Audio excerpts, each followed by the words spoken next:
Hi again, everyone. This is Craig Perkins for the No Gimmicks Podcast. Once again, we're going to have another episode of Yay or Nay.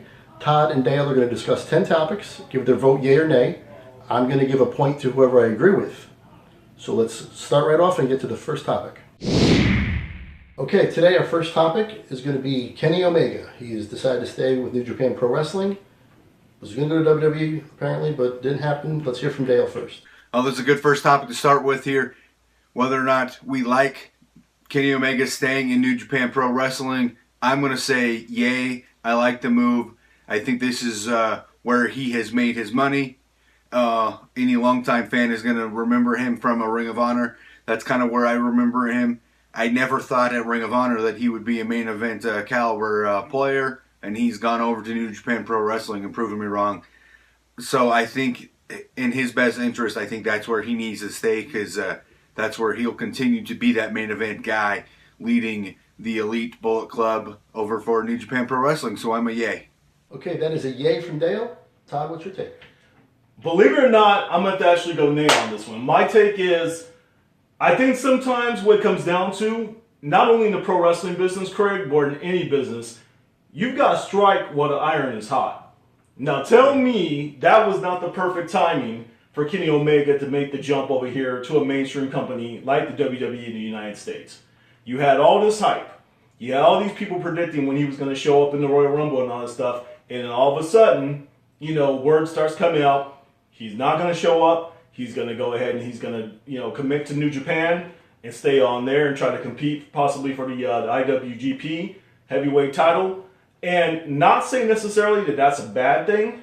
I think whenever Kenny Omega does finally make the jump and actually come over here to the United States, in a major company like WWE, I think he will be very, welcomed and very well accepted by the WWE universe. Yeah. But I honestly think the time for him to have made that move was right then and there, right around the time of the 2017 WWE Royal Rumble.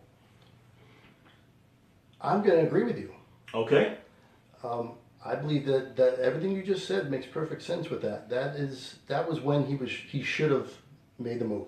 Okay. Everything was lined up perfectly for him. He had great opponents that he would have been able to go against, and yet really introduced to the mainstream here. I agree completely. He should have come over. Yeah, I think he actually had a written-in feud possibly with somebody. I mean, I know Finn Balor was out hurt with the injury, but even someone like AJ Styles, because both of those guys were leaders of the Bullet Club at one point in time. Even if he went to NXT for a short time, he would have had Shinsuke down there. Yep. Exactly. Those matches would have been amazing. Yes, they would have, indeed. Even Bobby Roode, there's so many. Yes. So, I agree. Okay.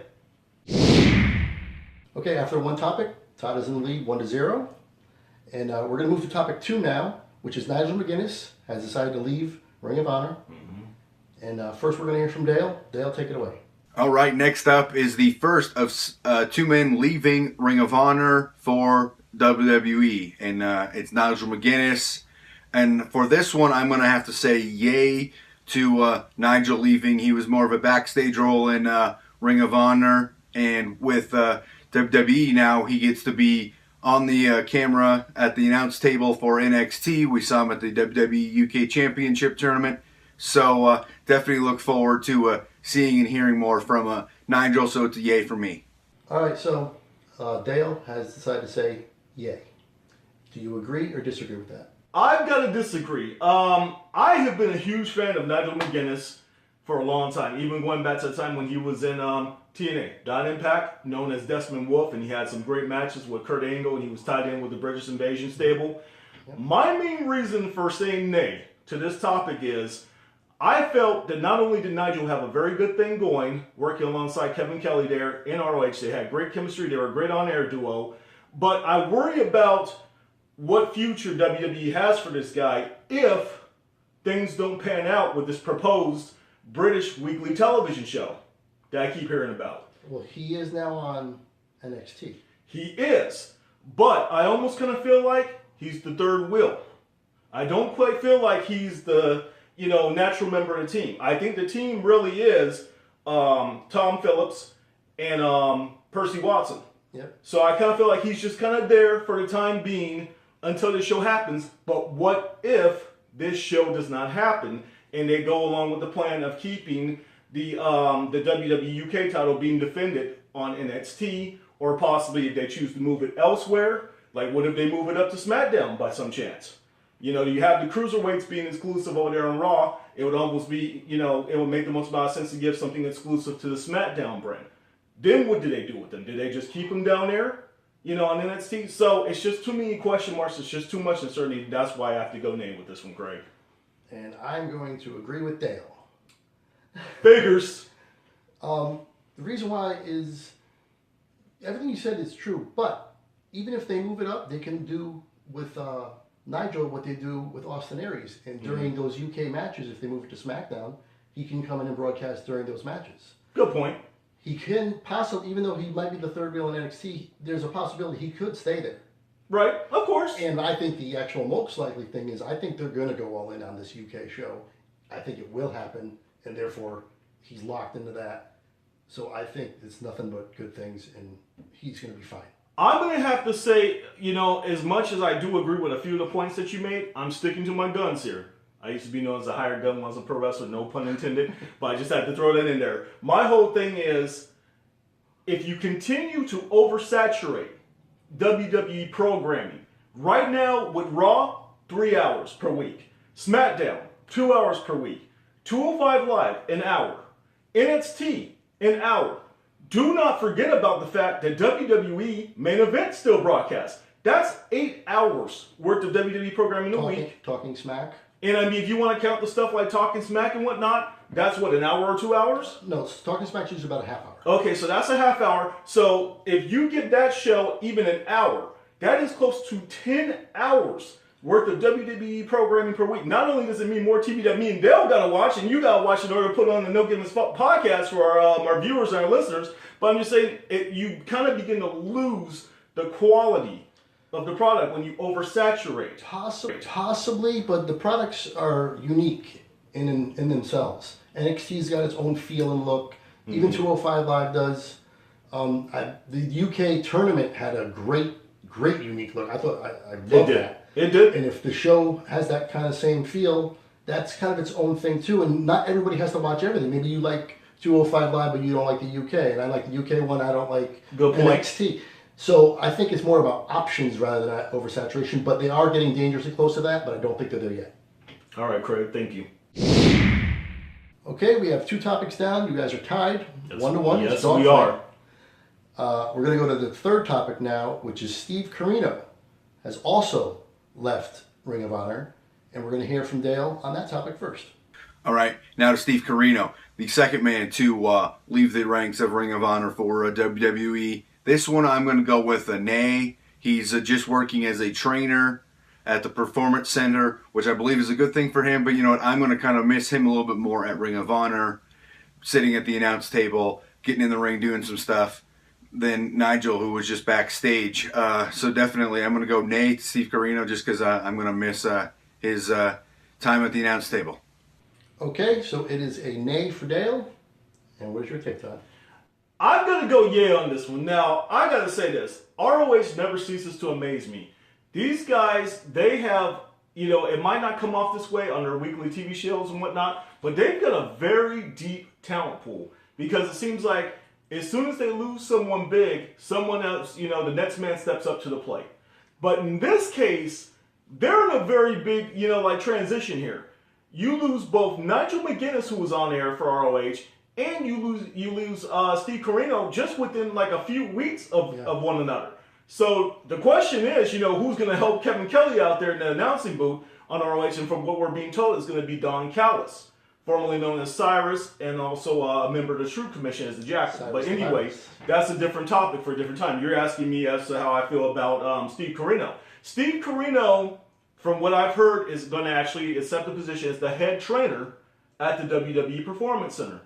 And the reason I say yay for this is because I think the WWE could definitely benefit from having someone with the experience, the knowledge, the psychology, also the strong work rate of a Ring of Honor guy who knows how to train future stars in the business. Because if you're looking at the WWE nowadays, who is the majority of the talent that's really succeeding on the roster? It's Ring of Honor employees, right? Yeah. So it's a winning formula. It's a winning system. So why not take a guy who's an integral part of that system, both in the ring and in the announcing booth, and have him train the future superstars in the WWE. He could work on the ring skills. He could help them develop their psychology. Promos. Without question, because that guy could deliver a killer promo. So yeah, I'm all in for this one, yeah. And I completely agree. Okay. This is nothing but good. I mean, it's not good for Ring of Honor. No. Potentially, but it's not like they were depending on him to be in the ring as a main event player. Exactly. He was just an announcer at that point. I don't want to say just an announcer, but he was. He was an announcer. Mm-hmm. They're, more replaceable. And I think Cyrus will be fine doing that. So looking at it from the WWE aspect, this is a great move. I think he's going to do wonders down there. And he's not going to be on the air or anything. No. But I think it's a very good move, and I completely agree with you. Cool. Okay, moving along to topic 4. You are now up 2-1. Congratulations. Topic 4 for today is going to be the women's upcoming tournament on the WWE Network. It's not official yet. Hopefully we're going to get a date soon, but it does look like it's happening, and we're going to hear from Dale first. All right, now to a very possible WWE Network exclusive women's tournament. We've seen the Cruiserweight Classic and the UK Championship Tournament, and now a women's tournament. Not yet confirmed, definitely rumored, so we're going on that one over whether or not we would like to see it. And at this point, I'm going to go yay. The first two have been very successful. The Cruiserweight Classic absolutely was phenomenal. Put these guys on the map. It created the division for Raw, and now we got 205 Live. The UK tournament was a nice showcase for the 2 days. Glad that they haven't yet turned that into anything special. But again, it's a very nice showcase for the network. It gets people to subscribe. And so that's what we're looking forward to. And I definitely think if they wanted to move forward with this women's revolution, putting a women's tournament on a network special is the right way to go. So yay. Okay, women's tournament is the topic now. Dale has said yay, and you're going to say?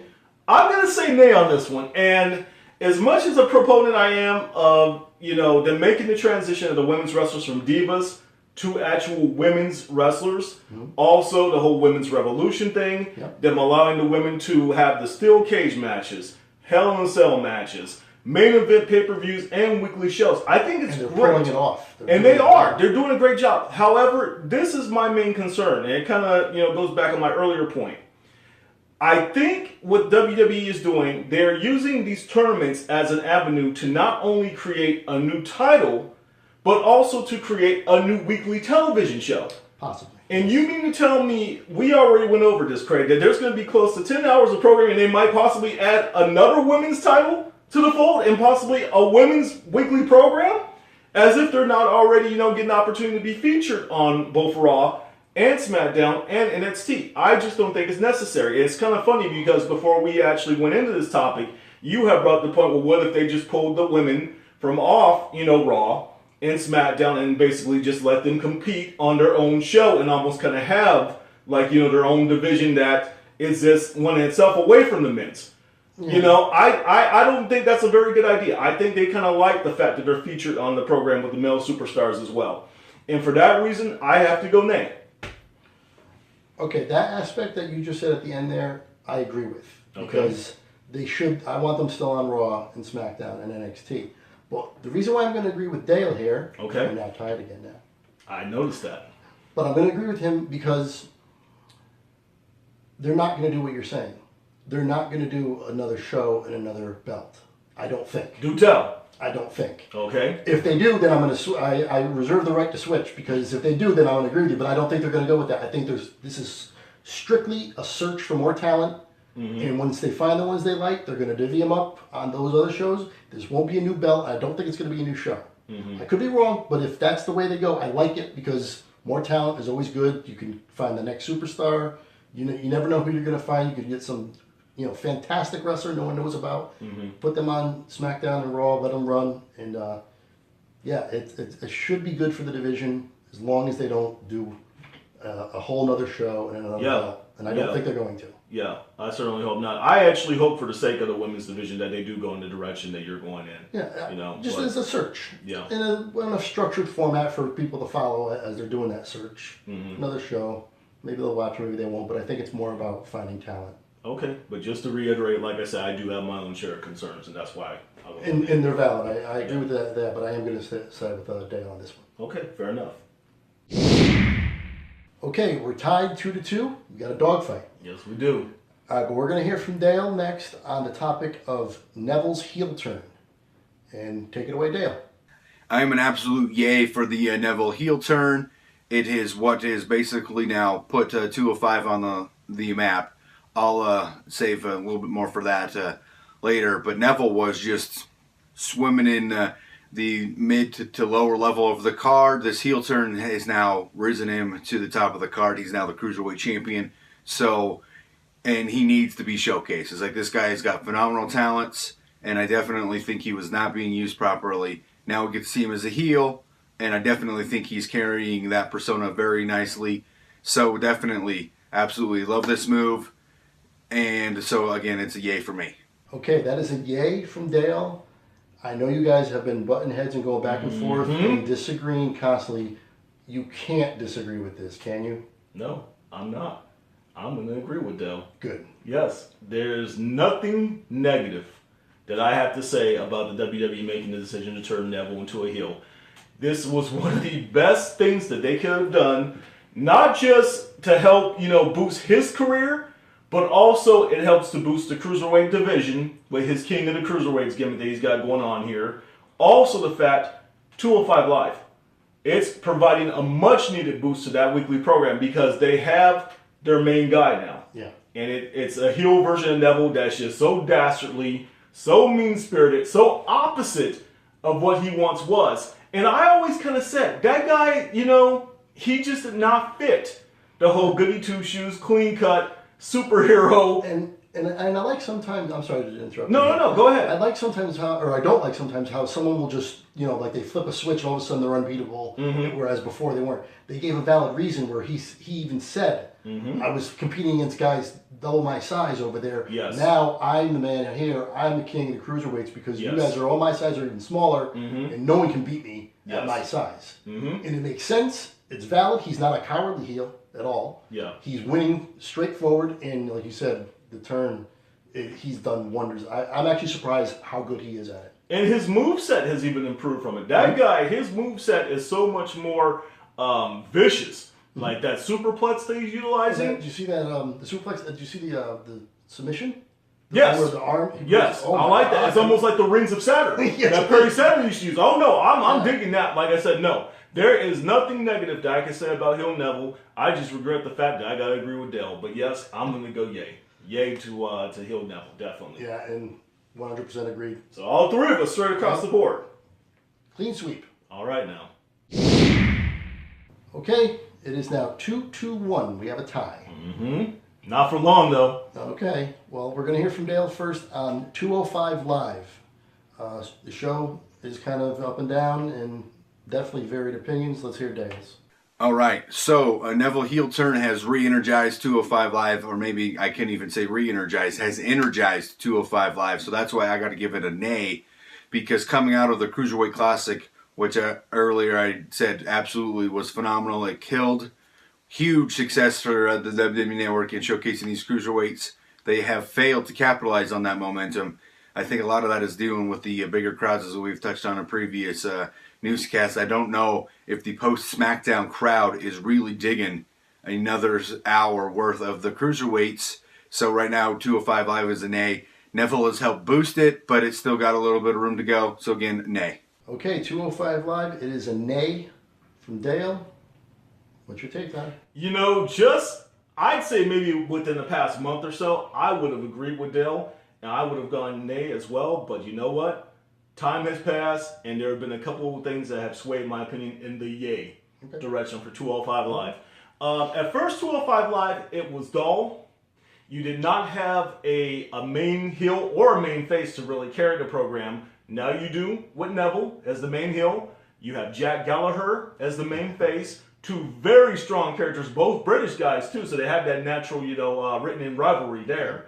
Plus the addition of Grand Metalik to 205 Live, also Akira Tozawa from Japan. So you're getting stronger matches. Mustafa Ali too. And this guy, boy, am I glad that you mentioned him. underrated talent right there. That reverse 450 is just sick. I mean, it's beautifully executed. That guy has a lot of talent. I think there's some big things coming his way as well. And Dar, too, he's so young, so they can do anything they want with him. They can take their time. He just needs some more time to develop. I do agree. I don't think he needs to be saddled by the burden known as Alicia Fox, nor does anyone else with any talent on the WWE roster. You gotta love how he says her name, Alicia Fox. It's just so creepy, man. That whole thing is just so, I like it. But anyhow, no. Like I said, I am definitely liking the direction that this program is going in. I think they're just going to continue to add more talent and make the program fresher and make it more interesting on a week-by-week basis. So for that, yes, I'm going yay. Okay, I'm going to agree with you because I watched the show from the beginning. Mm-hmm. I need a shameless plug here. Okay. I wrote about 205 Live. ProWrestling.com right here, folks. ProWrestling.com under the surname of CAP Cap. Okay. Check it out. And I wrote extensively about the show, How to Fix It. Mm-hmm. It's called Yes, Let's Fix 205 Live. Because it needs to be fixed because I want people to view the show. I don't want this show to fail. I really don't. Yeah. I think it's a good idea, and there's enough good things about it that it's worth saving. Mm-hmm. People don't care enough about the characters. I get that. I'm one of those guys. I can watch a match, and if it's a good match, I really don't even care if I know the characters. Mm-hmm. But that's neither here nor there. I agree with you because I want it to succeed, and there's enough there to save, and that's the bottom line for me. Right on. Okay, we have broken the tie. It is now 3-2-1. Best believe it. He's back in the lead, and you did call it. Our next topic is the WrestleMania 33 potential main event of Bray Wyatt defending the WWE Heavyweight Championship against Luke Harper and Randy Orton. This isn't confirmed yet, but that's what we're speculating. It does look like they're going that way, and we're going to hear from Dale on this topic first. All right, so yay or nay to a Wyatt family triple threat at WrestleMania. Not officially confirmed yet. Luke Harper still got to get there, and we don't even know if Randy Orton's going to add himself back into the match. But all signs point in that direction, so we're going to give our thoughts on whether or not we think that's actually going to happen and is a good idea. So I'm going to go with yay to the Wyatt family triple threat, because I believe that is the direction that they're going. And this gives a chance for Bray Wyatt and Luke Harper to get a WrestleMania main event, which is well-deserved for both guys, especially to me, the guy that's the most underrated, as we have talked about, from the Wyatt family, Luke Harper. This guy's got a long track record back to Ring of Honor, and you know what those guys do. Is like they've absolutely delivered in the ring for WWE. Just look at all of them. So, and then, again, I'm the Bray Wyatt fan, so definitely I want to see him in a main event at WrestleMania. My only concern to this is that this leads to a Randy Orton championship run, so that would be a little bit disappointing for me. But again, having the triple threat at WrestleMania I think is the right move, so yay. Okay, Dale gives the championship match a yay. Mm-hmm. Where do you stand? I'm absolutely nay to the utmost degree on this one, and here's my biggest problem. When you look at WWE's calendar, the biggest show of the year, no matter what, is WrestleMania.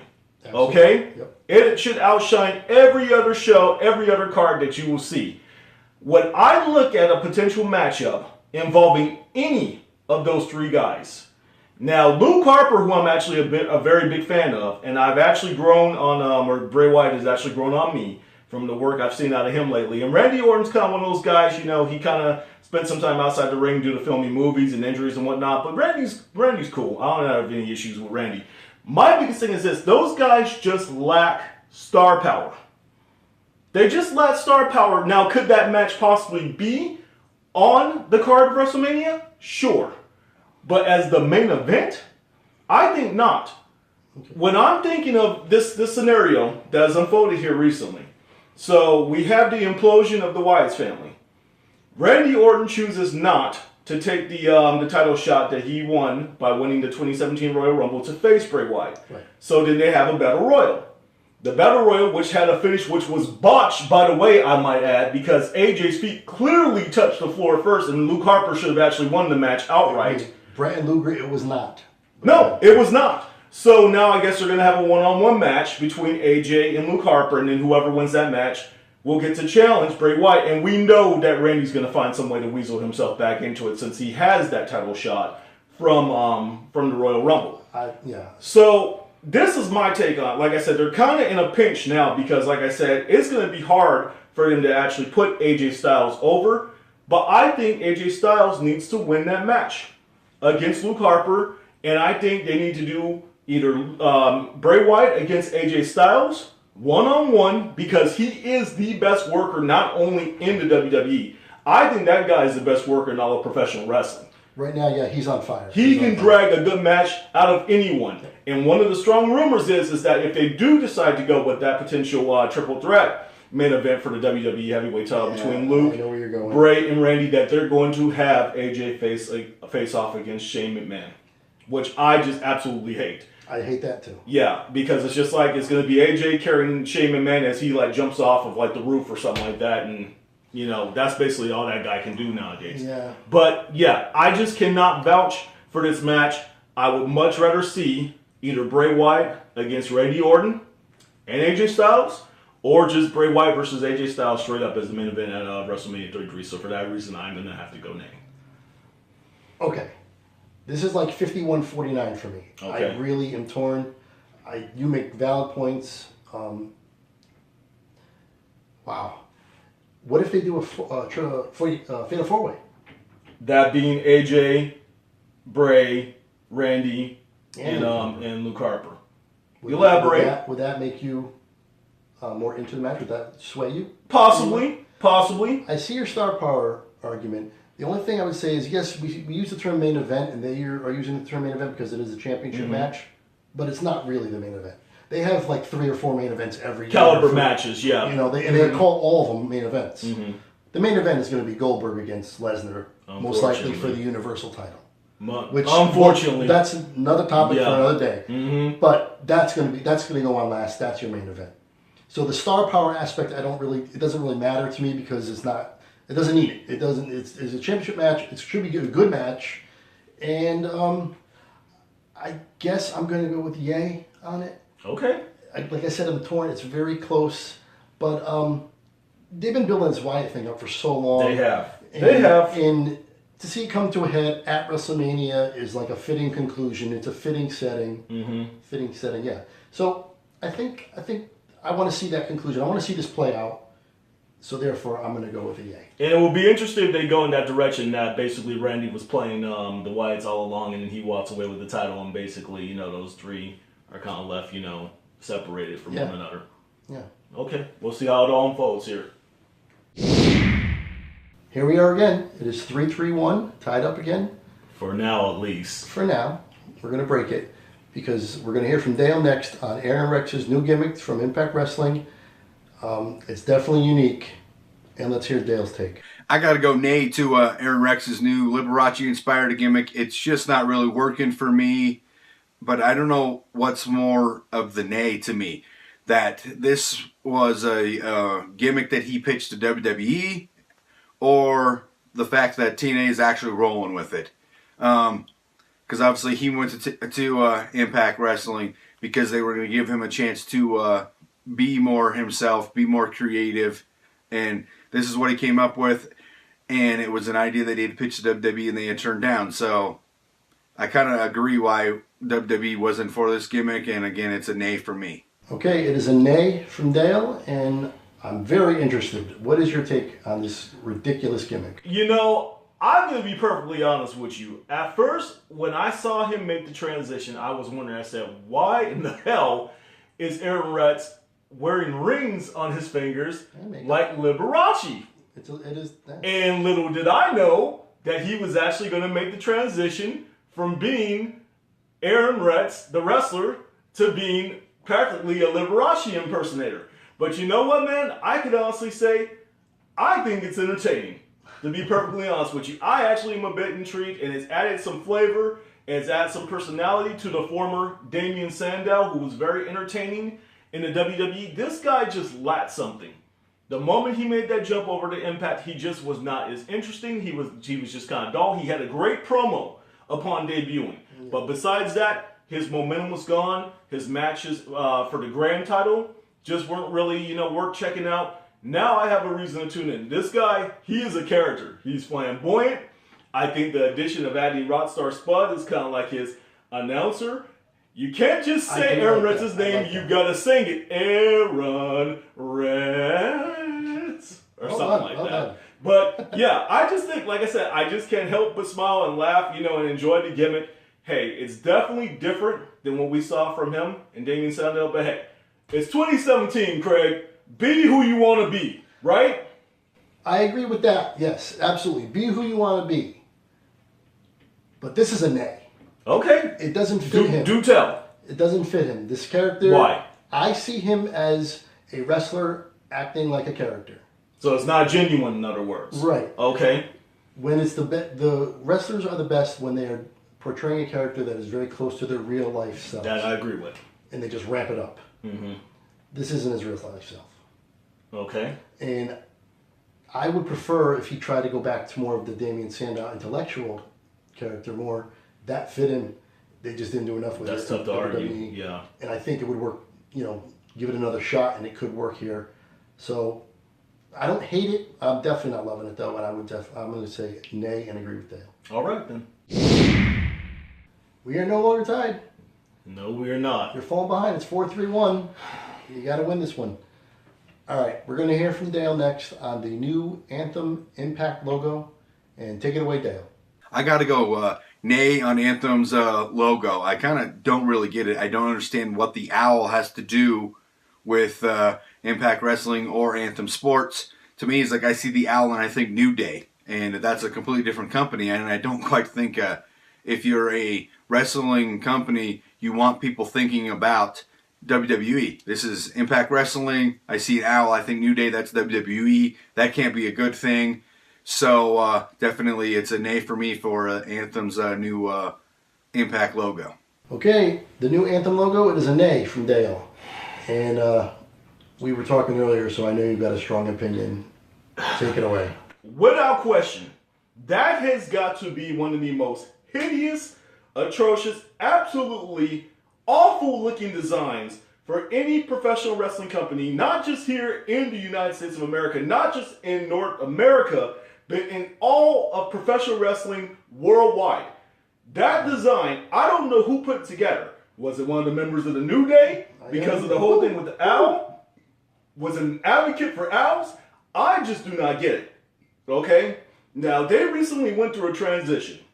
They went from being TNA Wrestling, which was ran by Dixie Carter, to Impact Wrestling, which is ran by Anthem, a company that has ties to the Fight Network and is ran from out of Canada, I believe.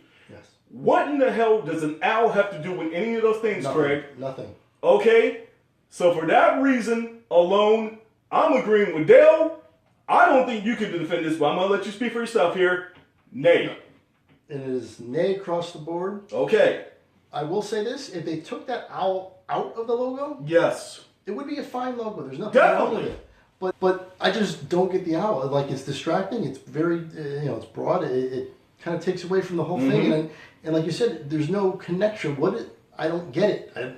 I don't understand. And the worst thing about this is Impact Wrestling, their quality of television has improved immensely. I have seen so much better TV out of that company lately. The storylines, the actual matches themselves have improved. We've gotten, this crazy angle where the Hardys are wrestling companies from champions from all over the world in different companies. You've got this whole angle with the breakup of the Wolves between Davey Richards and Eddie Edwards. These are good storylines that they've got going on here. But anyone who has any sort of common sense or decency, they're going to take a look at the roster for Impact, and say, wow, this looks pretty good. Then they're going to see that logo and they're going to say, what in the hell am I about to get myself into? Yeah, like I said, I don't understand it. And you don't want to overstate the importance of a logo, but you don't want to understate it either. It does have a meaning. First impression. You see that WWE logo, it's clean, it's crisp, sharp. And even went back in the Attitude when it had the jagged edges, but it still was a logo. You knew it, and you knew what you were watching, and it was cool. Yeah. This isn't cool. This isn't anything that makes me think, first of all, about professional wrestling. Like, if I didn't know that it was a professional wrestling company, I saw that logo, I'd be like, what is Impact? Yeah. Impact what? I don't understand. Yeah, I would think it has something to do with, like preserving the life of the owls out in the wild or something like that. Yeah, but not professional wrestling. Again, if the owl was gone, maybe, but this is an A across the board, all three of us. Nay. Okay, we're now at 4-3-2. Last topic. You're either going to be tied or you're going to lose another one with me as host. You'll be 0 for 2. Craig, what am I going to do with you, man? I'm your bad luck charm. Well, maybe not. Let's see. We're going to hear from Dale next on Lucha Underground moving to Netflix. And take it away, Dale. And last but not least, Lucha Underground to Netflix. Love this move. This is absolutely a right thing for them to be able to get exposure, and that's what they need to keep this thing running on El Rey, because it doesn't have a great in-home usage of the El Rey network. It's very limited in its distribution, so getting onto Netflix expands their reach, exposure, and if you're a wrestling fan true to its form, obviously it's got a more sci-fi feel to it, but it has fantastic new wrestling style that is just exciting to watch. So it needs the exposure to keep it going. The more exposure it gets, the more likely we will get longer season or more seasons on El Rey. So the wrestling community makes out with Lucha Underground getting more episodes, getting to a Netflix. So absolutely, this has to be a yay. Alrighty, it is a yay from Dale. I'm smiling because I don't know how I'm going to be able to disagree with that, but I'm going to give you the chance. What are you going to say? You guys really pinning me into a corner on this one, because there's absolutely no way that I could disagree. There's absolutely no way that I could say nay. This is a yay straight across the board. I don't know how many things. I could probably sit here all night and go on and on and on about how positive Lucha Underground is. Not only do I enjoy the weekly program, not only do I enjoy the fact that it is a lot different than all of the other companies. They've got good people in their company, like one Mr. Marty the Moth Martinez, who appeared on the No Gimmicks Podcast just within about the past month with us. Great guy. So I cannot say any way, shape, or form is it bad that they're going to get more exposure. They're going to be available to even more wrestling fanatics, who already have Netflix and whatnot. Yeah. So now, not only will you have an option to check it out on TV, but you could also just, get into Netflix and watch whatever episodes from whatever season. Someone like you could benefit from this, Craig. Don't get the El Rey network. Right, and a lot of people don't. Yeah. So this is definitely a yay out of me, and it's only going to help them expand and grow their audience and whatnot. So now we're speculating that they're going to stay on El Rey as well. That is the speculation. I have not heard anything different that says that they're going to possibly move on from El Rey. I haven't either. I believe they're going to stay there on El Rey. And that's continue. Important though. They need to stay. Hopefully it is. Stay. It definitely is. And then they'll also have the opportunity to check out episodes on Netflix. And I believe that some of their episodes have been available on iTunes as well at one point. So, and assuming since it's going to be on Netflix, maybe they'll have the entire. All of them, you think? I believe so. Yeah. I believe that's the plan. You'll have season 1, 2, and then they're currently. And the date has been announced. March 15th. Yes. Is when it will be on Netflix. So stay tuned for that. So so you're going yay for this one, I take it. Absolutely. This is another one across the board. All right then. Okay, but you know what that means? What's that, Craig?